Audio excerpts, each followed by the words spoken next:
19 રમઝાનુલ મુબારકની ફજર માટે શહેરે કૂફાની જામા મસ્જિદમાં તશરીફ લઈ આવ્યા અને આપે સુન્નત અદા કરી છે અને આપ ફરજ નમાઝ પઢાવી રહ્યા હતા.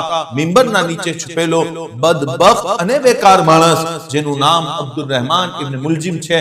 અબ્દુર રહેમાન ઇબ્ન મુલજિમ મિંબર નીચે સંતાઈ અને બેઠો હતો અને પોતાની તલવારને ઝહેરથી બુજાવી અને તૈયારીમાં બેઠો હતો.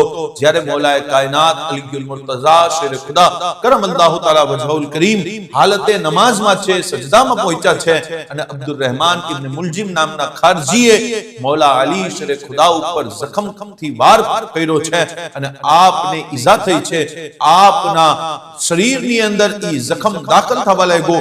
19 થી આપ જખમી થયા. 21 રમઝાનુલ મુબારકના આપે શહાદત પામી છે.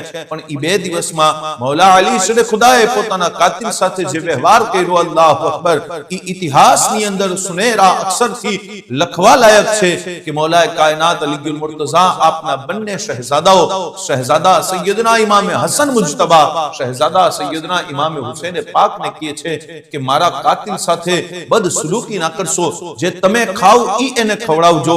અલ્લાહુ અકબર. જ્યારે સૈયદના ઇમામ હસન મુજતબાએ જખમની પીડાને દૂર કરવા માટે મીઠો શરબત મૌલાએ કાયનાતને આપ્યો ને, આપે ઈ શરબતને પોતાના ચહેરાથી દૂર કરી અને ઈશારો કર્યો અને કીધું, અબ્દુર રહેમાન ઇબ્ન મુલજિમ જે મારો કાતિલ છે, જેને મને ઈજા પહોંચાવી છે, એને ખવડાવો, એને આ શરબત પીવડાવો, એટલે કે મને કત્લ કરવા માટે ઈ આખી રાતથી મિંબર નીચે બેઠો હોય છે. અલ્લાહુ અકબર. જ્યારે આપને જખ્મ લાગ્યો છે ત્યારે આપના જુબાન ઉપર બે ઇખ્તિયાર થઈને નીકળ્યું, રબ્બે કાબાની કસમ, અલી કામયાબ થઈ ગયો, રબ્બે કાબાની કસમ, અલી કામયાબ થઈ ગયા. અલ્લાહુ અકબર. આ શબ્દ મૌલાએ કાયનાત અલીયુલ મુર્તઝા શેર ખુદાએ અદા કર્યા છે. આપના બંને શહેજાદાઓને નસીહતો કરી. નસીહતની અંદર કીધું કે એ મારા બચ્ચાઓ, દરેક કાર્ય કરતા વખતે પોતાના દિલની અંદર નિયત અલ્લાહની રઝાની રાખજો, નમાઝની પાબંદી કરજો, યતીમો ગરીબોના સાથે રહેજો, એમના હક અદા કરવામાં કદી સુસ્તી ન કરતા.